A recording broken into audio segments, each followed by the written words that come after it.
তারাপীঠ থেকে ফিরে পৌঁছে গেলাম নৈহাটি স্টেশনে। রাত তখন ৩টে প্রায়। স্টেশনও ভাবছে আজ আর কেউ আসবে না, কিন্তু ভারতীয় রেলওয়ে আর বাঙালির প্ল্যান দুটোই আলাদা জিনিস। তারপর প্ল্যাটফর্মে এসে দেখলাম এত মানুষ ঘুমোচ্ছে যে মনে হচ্ছিল একটা ওপেন এয়ার বেডরুম। কেউ সোজা হয়ে শুয়ে আছে, কেউ এমনভাবে পোজ মেরে শুয়েছে দেখে যেন মনে হচ্ছে যোগাসনের নতুন কোর্স স্টার্ট হয়েছে।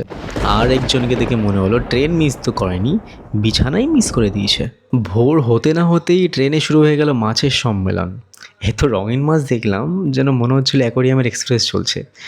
মাছগুলোকে অক্সিজেন দেওয়া হচ্ছে এমন যত্ন করে, জীবনে আমাকে কেউ এত কেয়ার করেনি। স্টেশন থেকে বেরিয়ে আমি দাদার এক ভাই গেলাম কফির দোকানে, এক কাপ কফি খেলাম। আর কফির দাম শুনে মনে হলো কফি না কোম্পানির শেয়ার কিনলাম। সব মিলে নৈহাটি স্টেশনে একটা রাত আর ভোর, যেখানে ট্রেনের থেকেও বেশি গল্প চলে। আর হ্যাঁ, ভিডিওটা যদি ভালো লাগে কমেন্টে লিখে জানাও তোমাদের স্টেশনের মানুষ বেশি ঘুমায় নাকি মাছ বেশি ভ্রমণ করে, কোনটা।